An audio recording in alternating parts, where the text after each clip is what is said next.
people. Oh, how good it is on this journey we share to rejoice with the happy and weep with those who mourn. For the weak find strength, the afflicted find grace when we offer the blessing of belonging. So with one voice we'll sing to the Lord, and with one voice we'll lift out His word till the whole earth sees the Redeemer has come, for He dwells in the presence of His people. Oh, how good it is to embrace His command, to prefer one another, forgive as He forgives. When we live as one, we all share in the love of the Son with the Father and the Spirit. So with one voice we'll sing to the Lord, and with one voice we'll lift out His word till the whole earth sees the Redeemer has come, for He dwells in the presence of His people. So with one voice we'll sing to the Lord, and with one voice we'll lift out His word till the whole earth sees the Redeemer has come, for He dwells in the presence of His people. For He dwells in the presence of His people.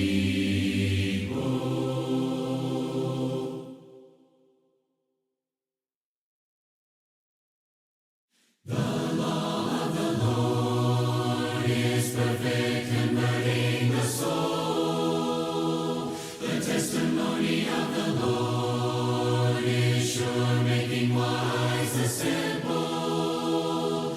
More to be desired are they than gold, yea, than much fine gold. Sweeter also than honey, and the honeycomb. The statutes of the Lord are right, rejoicing the heart. The commandment of the Lord is pure, enlightening the eyes. More to be desired are they than gold, yea, than much fine gold. Sweeter also than honey, and the honeycomb. The fear of the Lord is clean, enduring forever. The judgments of the Lord are true and righteous altogether. More to be desired are they than gold, yea, than much fine gold. Sweeter also than honey, and the honeycomb. Let the words of my mouth and the meditation of my heart be accepted in thy sight, O Lord, my strength and my Redeemer. More to be desired are they than gold, yea, than much fine gold. Sweeter also than honey, and the honeycomb. And in keeping of them there is great reward, there is great reward. And in keeping of them there is great reward.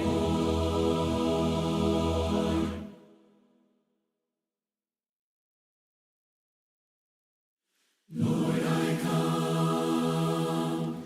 Good evening.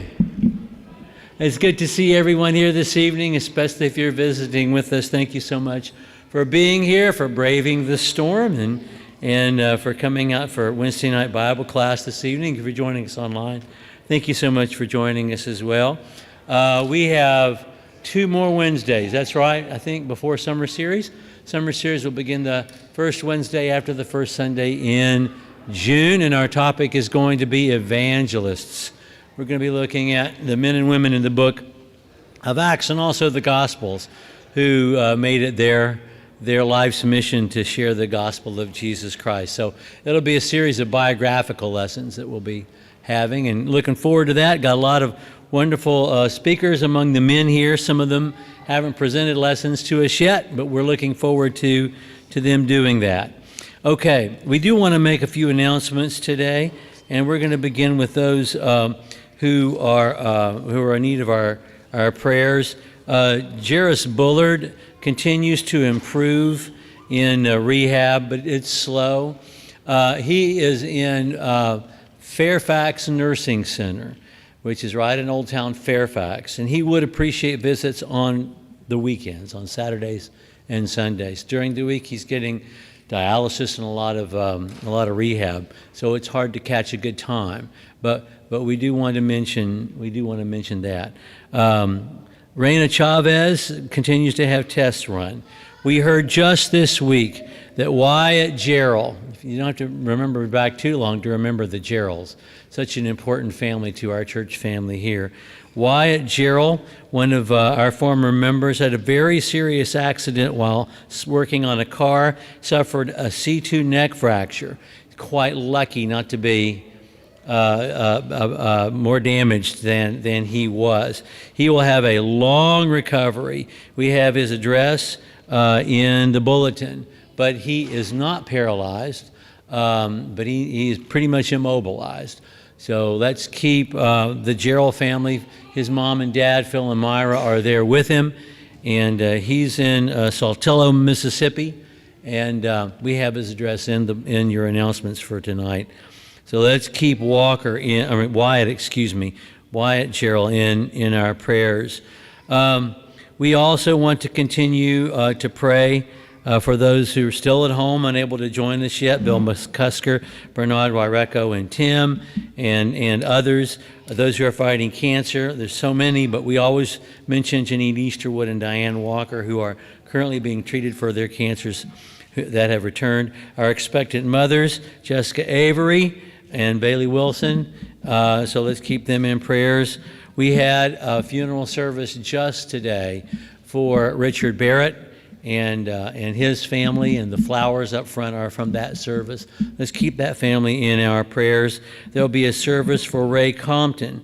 It's been set for June 24. That's at 11 here at the building. Continue to keep Evelyn and her family in your prayers. Amber Sullivan's mother, Barbara Hurst, passed last Thursday. We want to keep Trey Reagan and Owen in our prayers as they travel to Alabama for her service. We'll rerun the Sullivan's address in announcements for Sunday, so that or for next week, so that we can get cards to her as well. And as we mentioned on Sunday, Amy Mendez tragically lost her Aunt Diane, her Uncle Alan, and her cousin Carrie to an automobile accident this last Saturday. Keep the whole family in prayers. Very sudden and tragic event, and a lot to sort out, and a lot of things to take care of moving forward, and big close family, and let's just keep everyone in our prayers. Just some things that are happening. Let's talk about this weekend. Daughters of the King Tea, this Saturday, May 17th at 10:30 a.m. This event is open to all girls and women of the congregation, and there are details in your announcements for tonight. Camp Wamava having an open house and work day from 11 a.m. to 2 p.m. At Camp Wamava. Bring a picnic lunch, tour the grounds, drop off donations, roll up your sleeves, and help us prepare for an amazing summer. RSVP on Facebook, but that's not required. They just love to see you there. Relay for Life. Starting at 3 p.m. David Woolard will be talking to us more about that in just a little bit. And then on Sunday, the 18th, after evening services, we'll have a farewell finger food fellowship for the Binkleys. Drew, Shelley, and Lily Beth, of course, and the Masons, Magnus, Willow, and Margaret. After PM services, please bring a finger food to share. And on June 1st, the ladies, please join us for a baby sprinkle honoring Bailey Wilson, 4 p.m. in the fellowship room. I know what a baby sprinkle is, but whereas a shower sounds like something that you do to or for a baby, a sprinkle sounds like something a baby does to or on you. So anyway, I don't know, but I get the notion. Anyway, we that wasn't necessary, was it? And I said it anyway. Well, we want to give a congratulations to Carter Thomas, who memorized 36 Bible verses and received a trophy at Heritage Christian School. Oh, okay. Next Tuesday he gets his trophy, but he's earned his trophy, and so we're happy for him, and give him a hug or shake his hand and congratulate him for that. Okay. At this time, let's lift our voices together and sing praise to God. Before we sing tonight, let's just remember the Relay for Life. It was announced at 3 p.m. That's true. It starts at 3 p.m. However, our team, Max's Minions, and Max helped start this relay more than 20 years ago, needs to be out there at 2 p.m. setting up. Understand it might be a little bit damp, so it's even more important that we have more people because we need to set up quickly. So if anyone has an extra pop-up, 12-foot or 10-foot pop-up, we could use that. I'm bringing my pop-ups, but I think given the weather, we might need one more pop-up and some way to hold it down. It's going to be in a parking lot, so if you can give me a pop-up or come help set it up, come see me afterwards. We have no one signed up in the back, on the bulletin boards to help with Relay for Life. So if you can, sign up.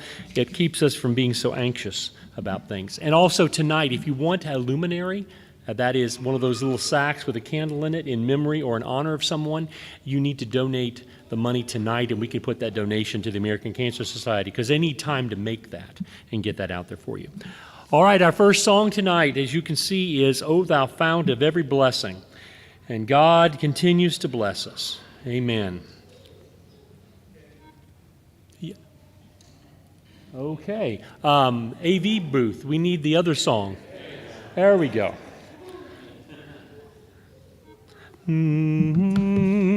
O thou fount of every blessing, tune my heart to sing thy grace.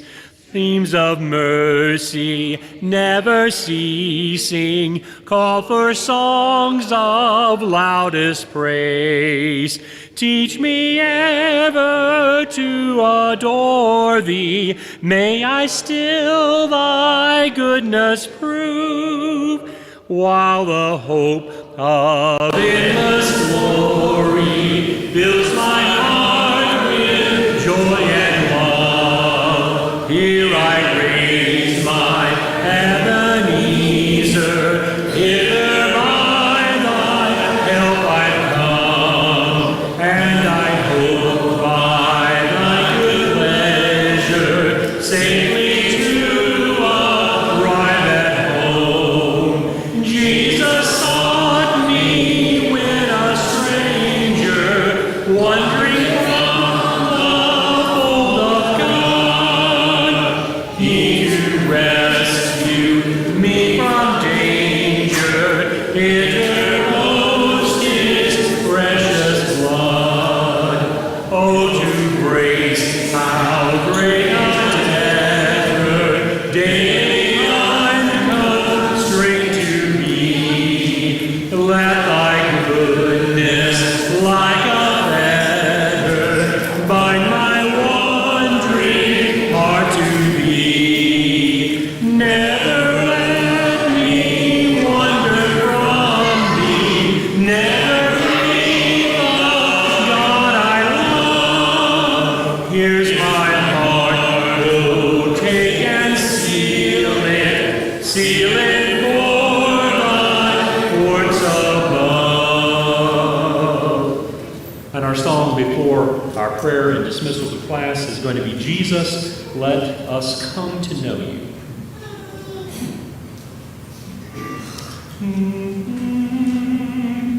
Jesus, let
Let's pray. Our dear God in heaven, Lord, we do thank you so much for this great day. Lord, we just pray that you simply be with us during this time, that you'll open up our hearts, our minds to your word, that we may do our best to do your will and to serve and glorify and honor you in all that we do. Lord, we also pray that you'll help us to do our best to share your love and to share your word.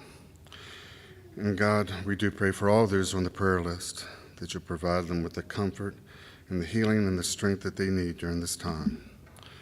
And Lord, again, we do thank you so much for all the great and wonderful things that you do for us each and every day. And God, we thank you so much for your son Jesus and his great love for us. Lord, we pray all this in his name. Amen.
Lolly's here.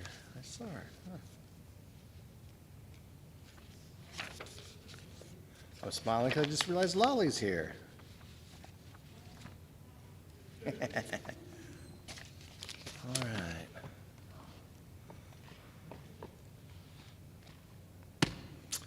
Good evening.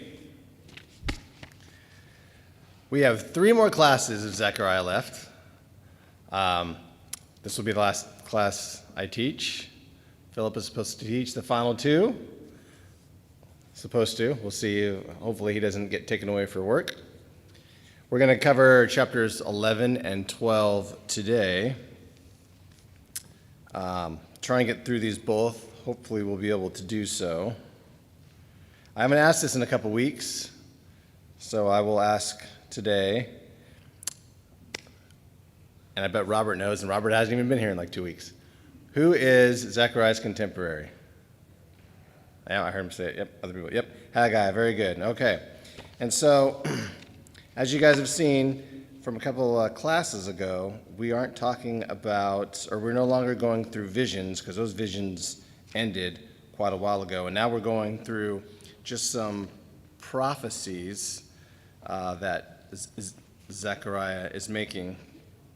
And if you remember last week, chapter 10, we talked about God was angry with the shepherds.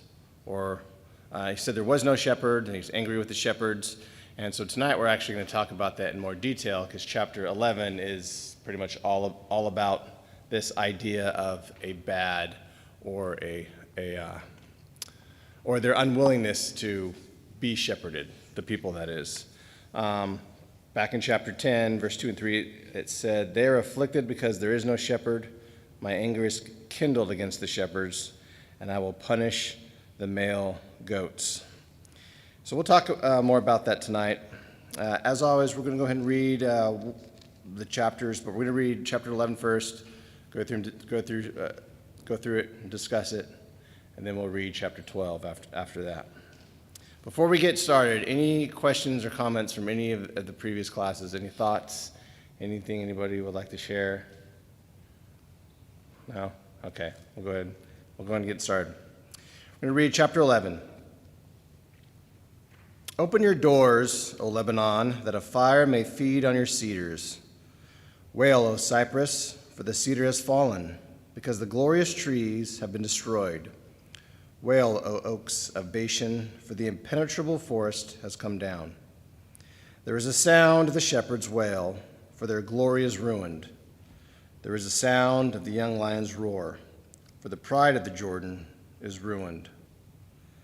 Thus says Yahweh my God, pasture the flock doomed to slaughter. Those who buy them slay them and go unpunished, and each of those who sell them says, Blessed be Yahweh, for I have become rich, and their own shepherds have no pity on them. For I shall no longer have pity on the inhabitants of the land, declares Yahweh. But behold, I shall cause the men to fall, each into another's power, into the power of his king, and they will strike the land, and I shall not deliver them from their power. So I pastured the flock, doomed to slaughter, hence the afflicted of the flock. And I took for myself 2 staffs, the one I called favor, and the other I called union. So I pastured the flock. Then I annihilated the 3 shepherds in 1 month, for my soul was impatient with them, and their soul also was weary of me. Then I said, I will not pasture you. What is to die, let it die. And what is to be annihilated, let it be annihilated.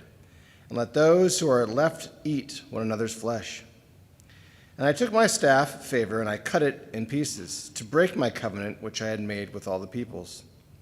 So it was broken on that day, and thus the afflicted of the flock, who were watching me, realized that it was the word of Yahweh. And I said to them, If it is good in your sight, give me my wages, but if not, never mind. So they weighed out 30 shekels of silver as my wages. Then Yahweh said to me, Throw it to the potter, that magnificent price at which I was valued by them. So I took the 30 shekels of silver and threw them to the potter in the house of Yahweh. Then I cut my second staff, union, in pieces, to break the brotherhood between Judah and Israel. And Yahweh said to me, Take again for yourself the equipment of a foolish shepherd.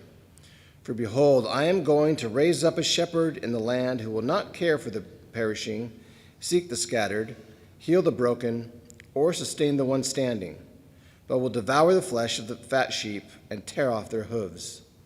Woe to the worthless shepherd who leaves the flock. A sword will be on his arm and on his right eye. His arm will be totally withered, and his right eye will be blind. So you have this. You have God telling Zechariah here to act as a shepherd, and he does so. And he uses, just like he does with so many other prophets, he uses Zechariah as an example of events that are to come. Just like when God told Ezekiel, he said, lay down on your left side for, and I can't remember the days, but he told him, lie down on your left side, and then lie down on your right side, and I'll put my bars around you so that you can't move. And each side he laid on was going to represent the amount of time that the nations would be under siege. Here, Zechariah is going to act as a type of Messiah. But right in the very beginning, though, he says, "Open your doors, O Lebanon, that a fire may feed on your cedars." I didn't put a map up there, but if you look at your map of that area, Lebanon was to their northeast. So Lebanon would have been basically the gateway into the land of Israel. If a invading army was coming, which they frequently came from the north, that's where they would go through.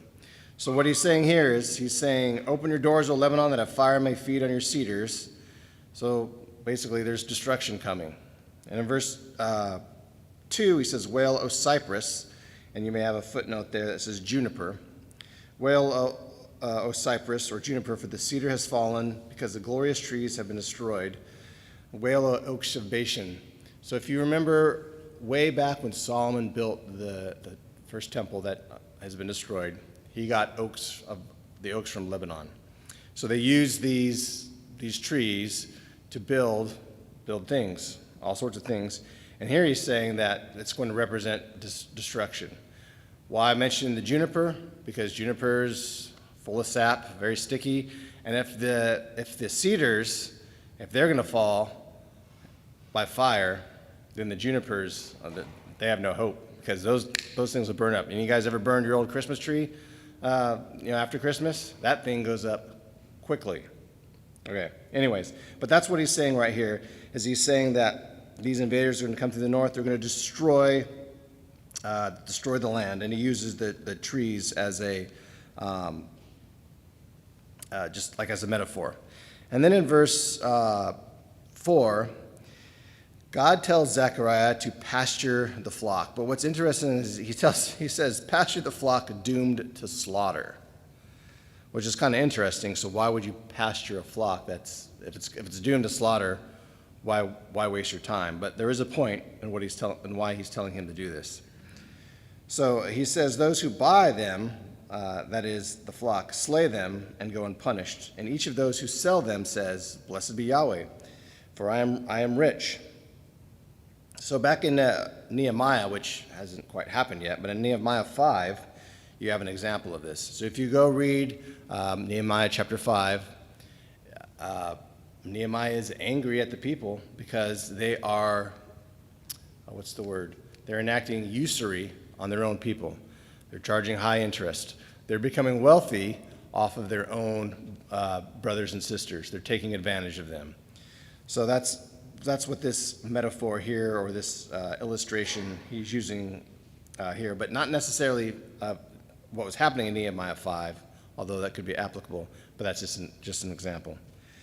But he says, pasture the flock doomed to slaughter, because the current people are doing so. They're taking advantage of them. They're killing them. They're going unpunished. And not only are they killing them, but they're saying, hey, God's made me rich by doing this. And verse 6, he says, for I shall no longer have pity on the inhabitants of the land, declares Yahweh, but behold, I shall cause the men to fall, each into another's power. So Zechariah is told to pasture the flock. And what does a shepherd do? What's the purpose of a shepherd? What does he do?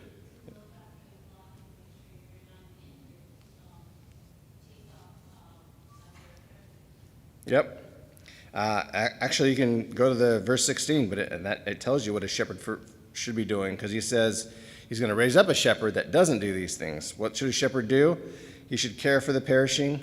He should seek the scattered, heal the broken, sustain the one standing. That's what the shepherd should do, right? Should be caring for the flock, caring for the people.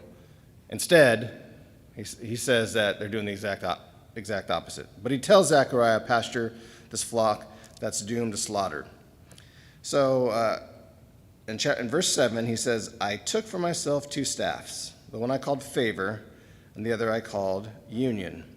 So this flock that he's getting ready to pasture represents the Jewish nation, which were God's people.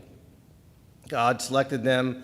If you go way back at the beginning, they were the smallest of nations, but God chose to show mercy to them, make them his people. So here he takes two staffs. He calls one favor and the one union. Favor because God showed his favor on the people. Union because of what were 2 kingdoms, which were originally one kingdom. The kingdom of Israel became 2 kingdoms, the northern kingdom of Israel and the southern kingdom of Judah.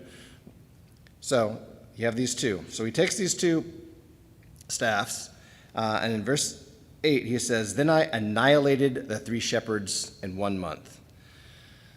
And people argue and can come up with all sorts of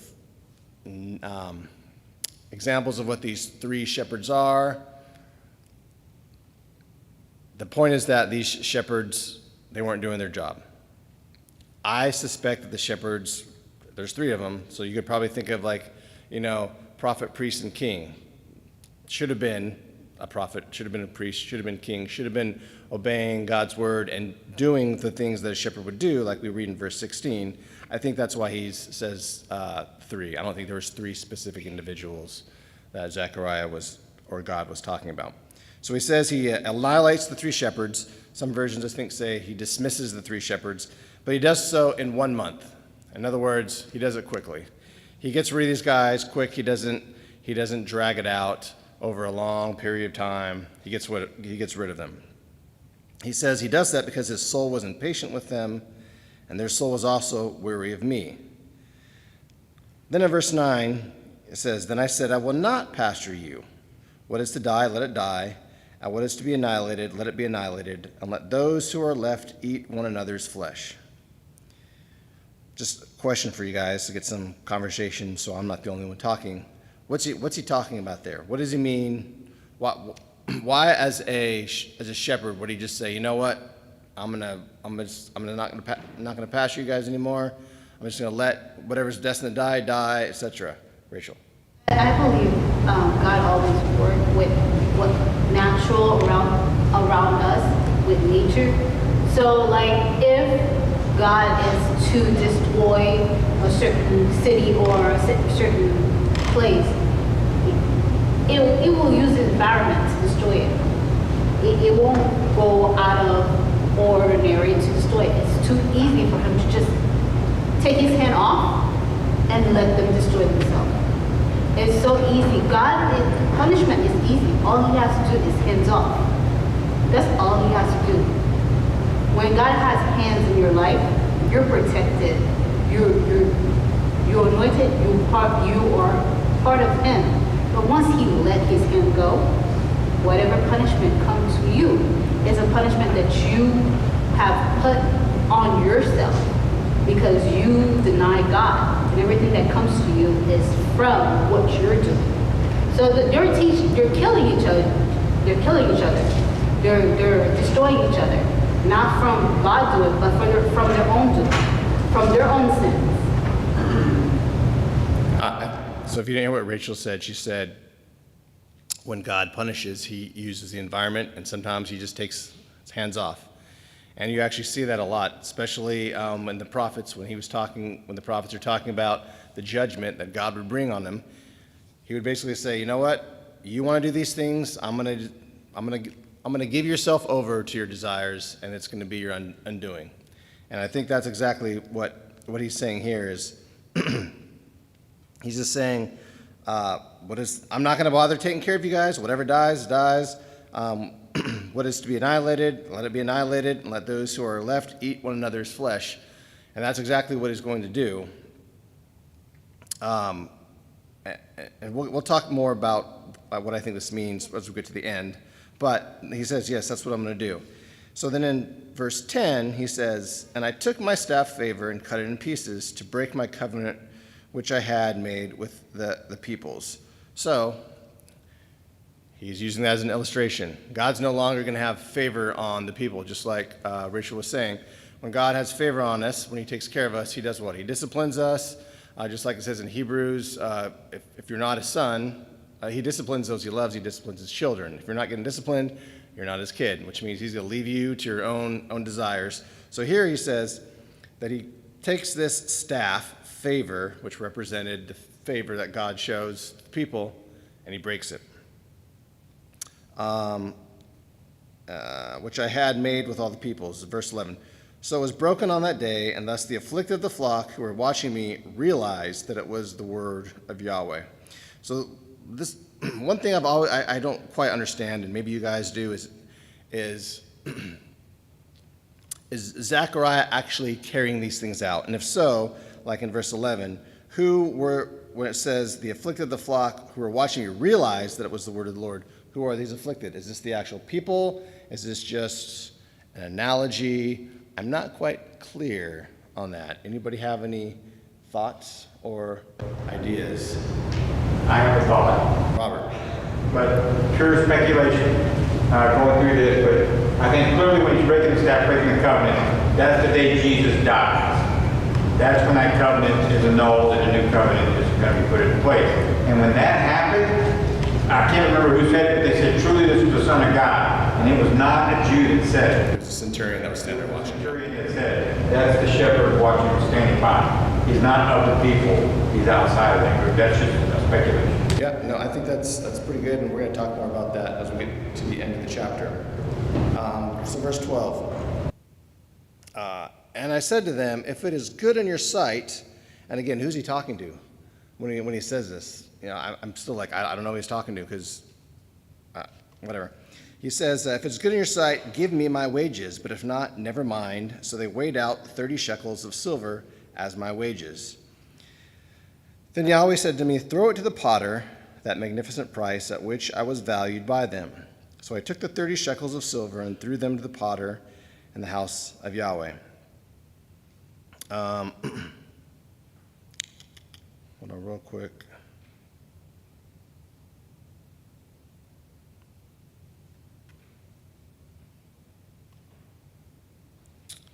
Okay.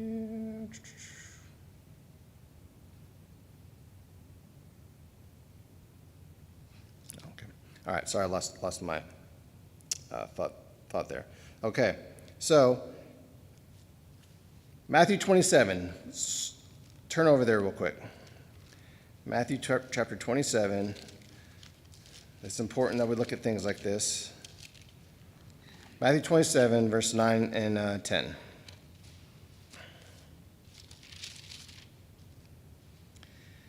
Then that which was spoke, we will go up to the beginning of the chapter. This is just after Judas betrays Jesus. Now when morning had come, all the chief priests and the elders of the people took counsel against Jesus to put him to death.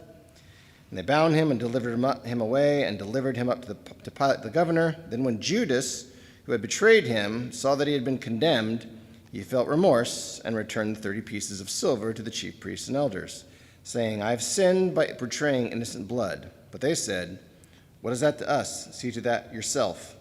And they threw the pieces of silver, and he threw the pieces of silver into the sanctuary and departed. And he went away and hanged himself. And the chief priests took the pieces of silver and said, it is not lawful to put them into the temple treasury, since it is the price of blood. And they counseled together, and with the money bought the potter's field as a burial place for strangers. For this reason that field has been called the field of blood to this day.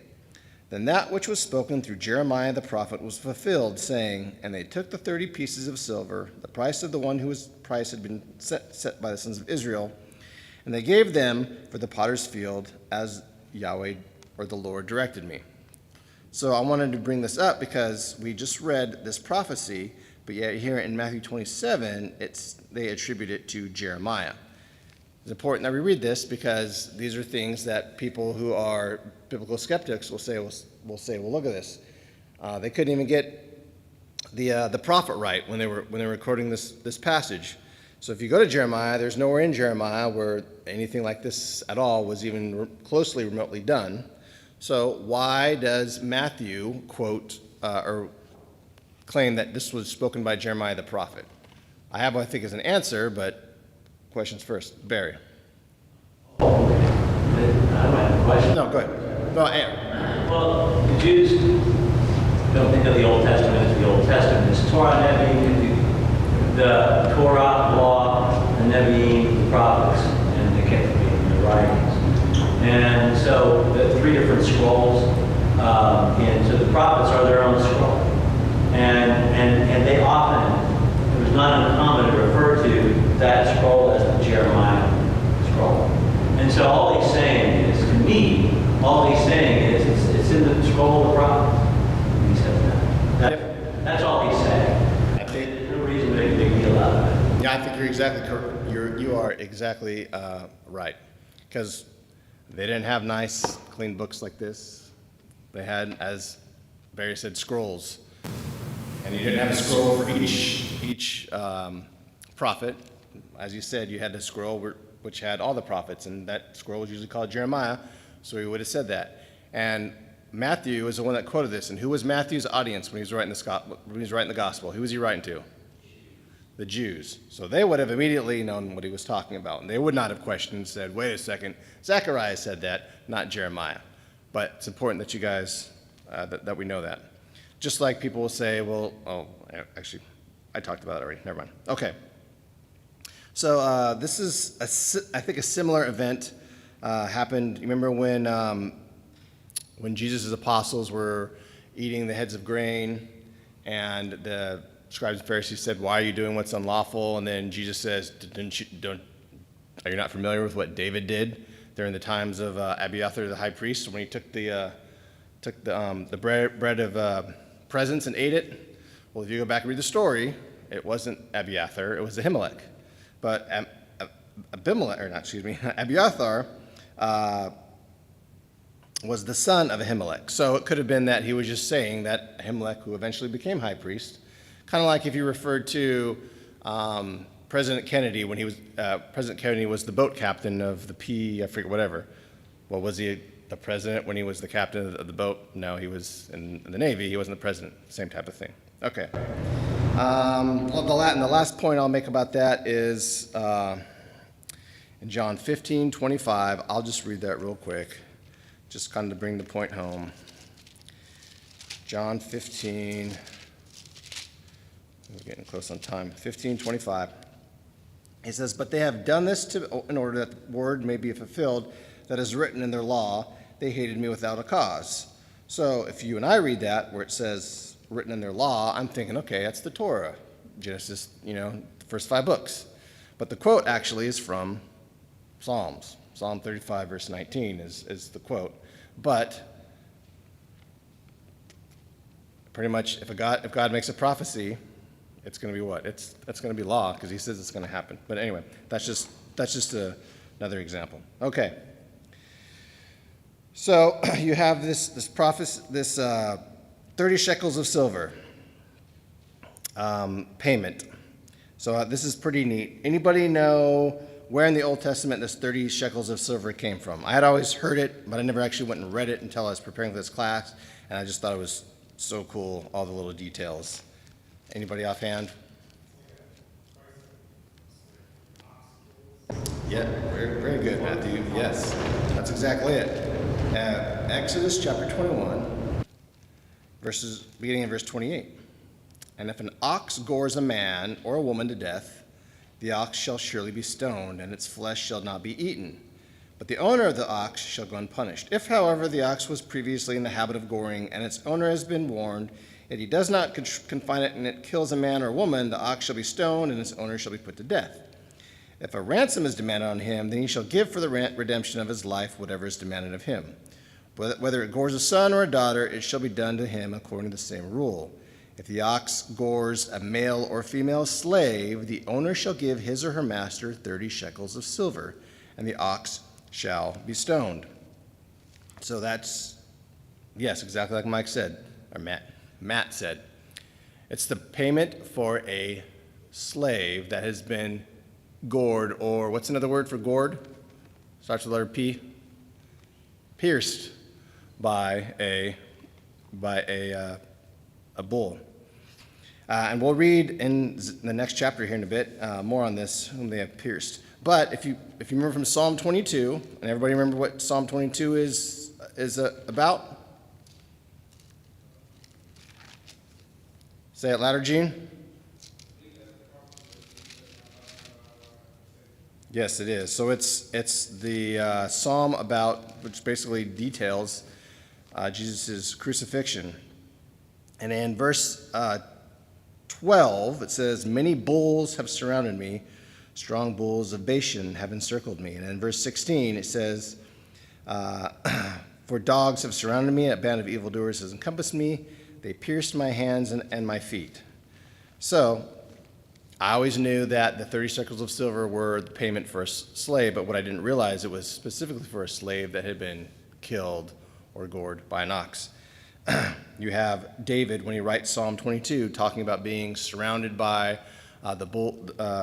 many bulls have surrounded me, the strong bulls of Bashan. So we'll talk about these things here some more in a second. Okay. So beginning in verse 15, "And Yahweh said to me, Take again for yourself the equipment of a foolish shepherd, for behold, I am going to raise up a shepherd in the land who will not care for the perishing, seek the scattered, heal the broken, or sustain the one standing, but will devour the flesh of the fat sheep and tear off their hooves." Okay, so I think what this is talking about is who was the good shepherd. Robert already mentioned it. Who's the good shepherd? Jesus. And what did he come to do? He came to his own people. And John 1 says he came to his own, and his own did not recognize him. His own rejected him. So he came to his sheep, and they said, we're not interested. We don't want what you have to offer. We're looking for something else. So he said, fine, if that's the way it's going to be, I will leave you to your own demise, And we know that that's ultimately what happened to them. They were destroyed as a nation, really in 70 AD. Let's see, I have another point here. Okay, so let's go ahead and move into chapter 12. Then the burden of the word of Yahweh concerning Israel. Thus decrees Yahweh, who stretches out the heavens, lays the foundation of the earth, and forms the spirit of man within him. Behold, I am going to make Jerusalem a cup that causes reeling to all the people around, and when the siege is against Jerusalem, it will also be against Judah. And it will come about in that day that I will make Jerusalem a heavy stone for all the peoples. All who lift it will be severely injured, and all the nations of the earth will be gathered against it. And that day, declares Yahweh, I will strike every horse with bewilderment, and the rider with madness. But I will watch over the house of Judah while I strike every horse of the peoples with blindness. Then the clans of Judah will say in their hearts, a strong support for us are the inhabitants of Jerusalem through Yahweh of hosts, their God. In that day I will make the clans of Judah like a firepot among pieces of wood, and a flaming torch among sheaves, so they will consume on the right hand and on the left all the surrounding peoples, while the inhabitants of Jerusalem again dwell on their own sites in Jerusalem. Yahweh will also save the tents of Judah first, in order that the glory of the house of David and the glory of the inhabitants of Jerusalem may not be magnified above Judah. In that day Yahweh will defend the inhabitants of Jerusalem, and the one who is feeble among them in that day will be like David, and the house of David will be like God, like the angel of Yahweh before them. And it will come about in that day that I will set about to destroy all the nations that come against Jerusalem. And I will pour out on the house of David and on the inhabitants of Jerusalem the spirit of grace and of supplication, so that they will look on me whom they have pierced, and they will mourn for him as one mourns for an only son. And they will weep bitterly over him, like the bitter weeping over a firstborn. In that day there will be great mourning in Jerusalem, like the mourning of Hadad-rimmon in the plain of Megiddo. And the land will mourn every family by itself, the family of the house of David by itself, and their wives by themselves, the family of the house of Nathan by itself, and their wives by themselves, the family of the house of Levi by itself, and their wives by themselves, the family of the Shimeites by itself, and their wives by themselves. All the families that remain, every family by itself, and their wives by themselves. Okay, so chapter 12 is kind of continuing the same story. So 11, we have Zechariah acting as a shepherd, acting as the Messiah who would come to his people to shepherd the people of Israel, but they say, we're not interested, we don't want you. So he says, okay, fine. So he breaks his covenant with them, he withholds the favor he was giving to them, and says, whatever's going to die is going to die. Whatever is meant for annihilation is going to be annihilated.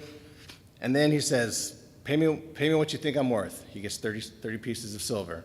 We talked about how that 30 pieces of silver, what it represented in the Old Testament. Of course, we already read how Judas was given the 30 pieces for betraying Jesus. So in other words, Jesus was worth that of a slave, but a slave that had been pierced or gored. Okay, so in chapter 12, he starts off the chapter with verse 1 saying, thus declares Yahweh, who stretches out the heavens, lays the foundation of the earth, and forms the spirit of man within him. So he basically starts off the chapter saying, I'm in control of everything, and I set everything up. So if I do all these things, if I can stretch out the heavens, and by the way, that's not just clever language or an illustration. Scientists today still say that the universe is expanding. So it's pretty neat that several times throughout the Old Testament it talks about how God is stretching out the heavens. But he says, I stretch out the heavens, I laid the foundation of the earth, I formed the spirit of man. So basically, what I'm about to say next, it's going to happen because I can control these things. So if you're wondering if I can bring these things to pass, here's what I already do. And remember back in chapter 10, we talked about how the chapter started with him saying, hey, I bring the spring rains, and then he contrasts that with the idols who couldn't do anything. Okay. So he talks about, verse 2, he says, I'm going to make Jerusalem a cup that causes reeling to all the peoples around. You guys know what cup he's talking about, or what he means by that? You see this throughout the prophets. You even see Jesus talking about this cup. Do you know what this cup is? The cup of wrath, yes. So, sorry, go ahead. Just to clarify, God's wrath. Yes, the cup of God's wrath. So we have in Isaiah 51, we have in Jeremiah, he talks about making the nations drink this cup of wrath, and that when they drink it, it's going to make them drunk and stupor and bring destruction upon them. Remember, Jesus in the garden says, do you not think that I won't drink this cup which the Father has given to me? He prays 3 times, Father, if it's possible, let this cup pass from me. And that is the cup of wrath that God was bringing on Jesus. That was owed to us. So he's taking it for us. But anyway, so he says here that Jerusalem is going to be a cup that causes reeling to all the peoples around. Okay. And when this siege is against Jerusalem, it will also be against Judah. In verse 3, he talks about anyone that's coming to do harm against Jerusalem will end up causing harm to themselves in their efforts to damage Jerusalem or hurt Jerusalem. Verse 4, he says, he'll strike every horse with bewilderment and his rider with madness, but he will watch over the house of Judah. Verse 5, then the clans of Judah will say in their hearts, a strong support for us are the inhabitants of Jerusalem. So you can't read this chapter, at least I don't think you can. I don't think you can read this chapter without seeing exactly what happened when Jesus was crucified, raised from the dead, and what's happened since. Because well, I don't want to skip ahead that far yet. Sorry. Let's see here. Hold on a second. Yeah, I guess. And in verse 6, he says, in that day I will make the clans of Judah a fire pot. So he talks about how Judah is going to basically destroy the nations around them. But it's not a literal destruction. I mean, we can see that today because Jerusalem is literally surrounded today and has been for years. So he's not talking about a literal city here, literally Jerusalem, but he's talking about who? Who do you think he's talking about here? What's happening in this chapter in terms of prophecy?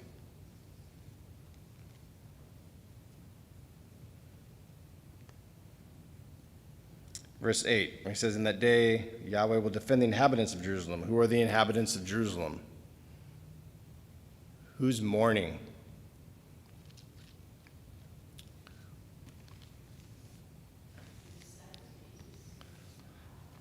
No, I think that's accurate, but I'm not talking about the 12 disciples. So if we go out into the world today and we talk to people, non-believers about Jesus, what do most of them say? Most of them. Some of them their hearts will be pricked, but most of them, they don't really care. How about God's people? What do they do? What do we do? First day of the week, we take the... Say again, talk louder, Rachel. Every first day of the week, we take communion for remembrance of his death. But we do, well, what do we, yes, we do that. But we mourn, right? Because we realize the weight and the cost of our sin.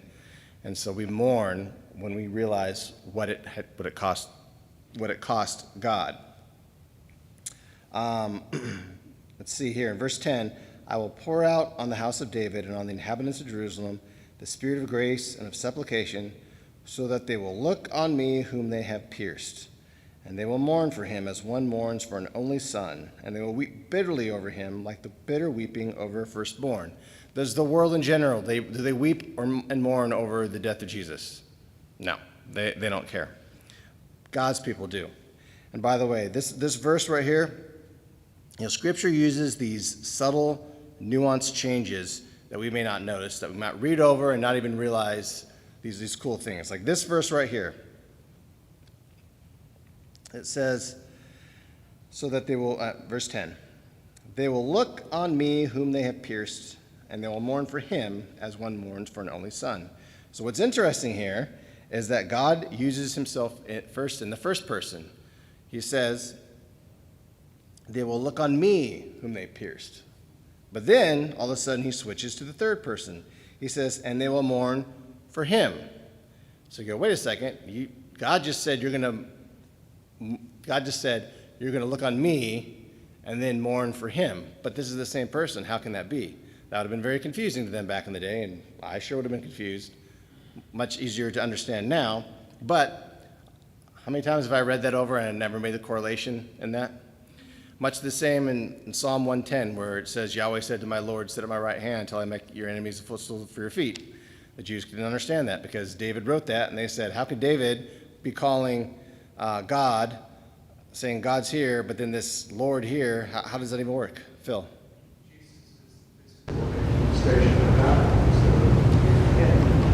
He is God, yes. It's like in Genesis 1, where God is a he and an us. In the same verse. Yeah. And he's a me and a him in the same verse. Yep. And we know that that's true, whether we can grasp how it will mean. But we know that it's true. Yep. God is one God, Father, Father, and Son, and Spirit. Yep. And so, moving back up to verse 8, it says here, in that day Yahweh will defend the inhabitants of Jerusalem, and the one who is feeble among them in that day will be like David.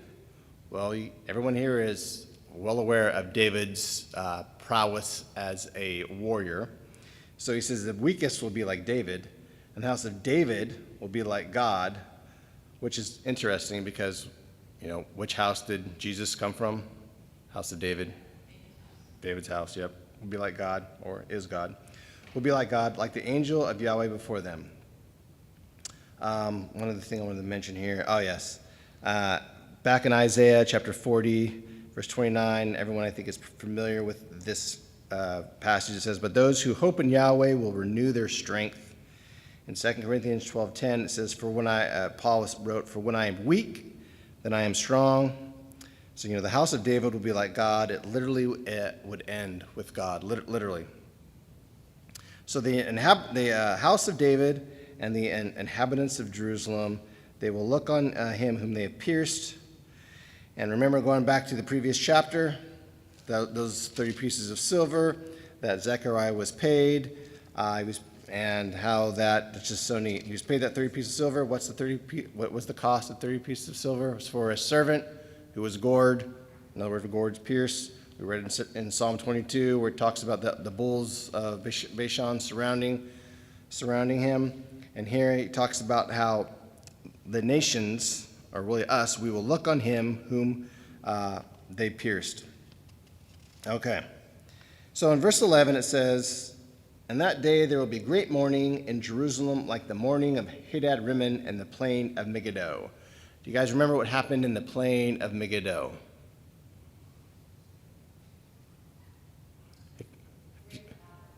Great battle, yes. Who died in that battle? Did you say Josiah, Melanie? Yes, it was Josiah. If you remember, Josiah was the last good king of the nation of Judah. Every king that came after Judah was a wicked king. And Josiah was really trying to reform the nation. And if you remember the events, he went out to support, let's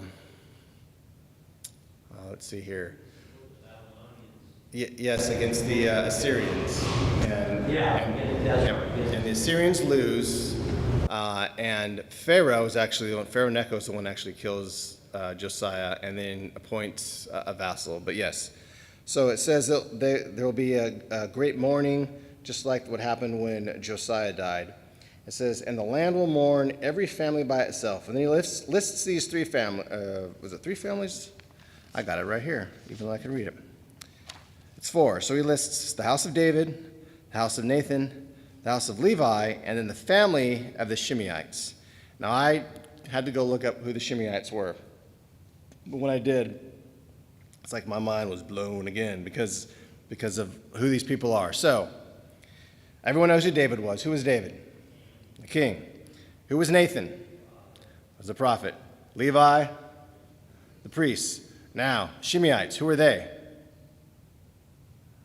Anybody know? I don't blame you if you don't, because I had to look it up. I couldn't remember either. Secretary. So the Shimeites, they were the ones that were in charge of disassembling and assembling and caring for the temple, the tabernacle. So they were literally the ones that would put the temple back together. So you have here, you have the royal line, you have the prophet, you have the priest, you have the people that took care of the temple. All of these are mentioned here, and that these families, the land will mourn, and every family will, by itself will mourn. And that to me, that was an awesome way, I think, to end that chapter, because you have, basically, you have everything that was involved in the worship of God there in the Old Testament wrapped up, and they're all mourning when they see what's happened to this individual. We're almost out of time. Any questions or comments? I think I skipped some stuff.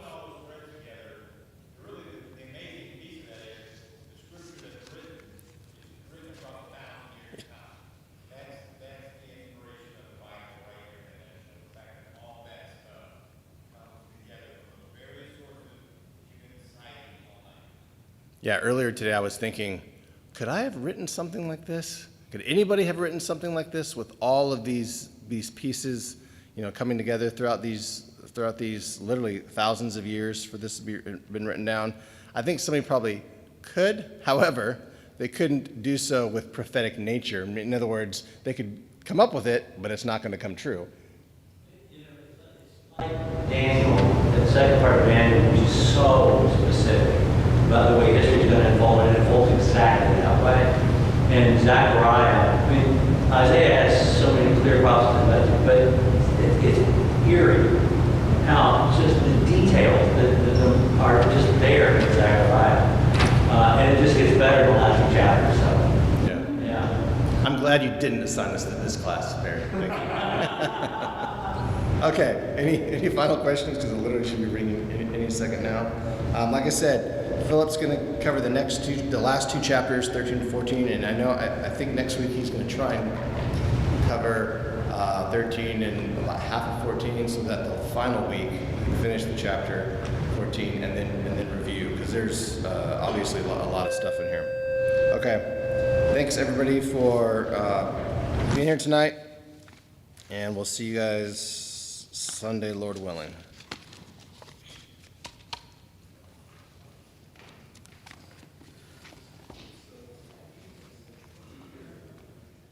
Oh, how good it is when the family of God dwells together in spirit, in faith and unity, where the bonds of peace, of acceptance and love are the fruit of His presence here among us. So with one voice we'll sing to the Lord, and with one voice we'll lift out His word, till the whole earth sees the Redeemer has come, for He dwells in the presence of His people. Oh, how good it is on this journey we share, to rejoice with the happy and weep with those who mourn, for the weak find strength, the afflicted find grace, when we offer the blessing of belonging.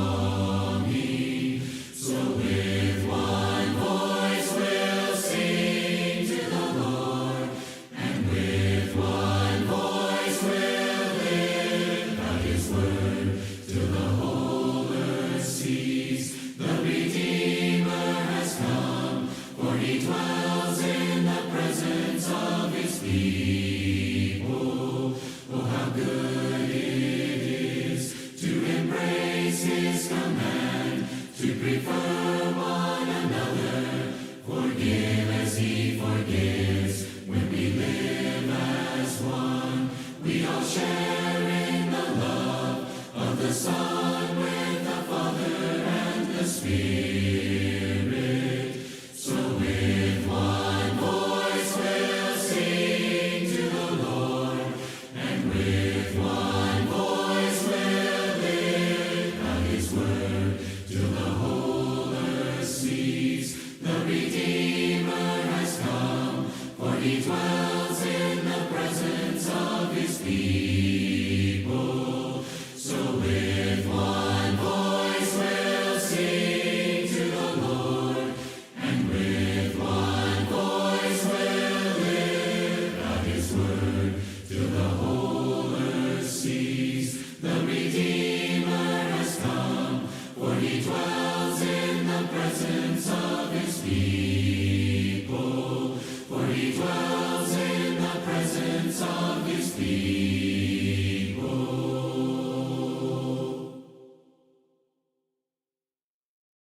is perfect, converting the soul. The testimony of the Lord is sure, making wise the simple. Lord, to be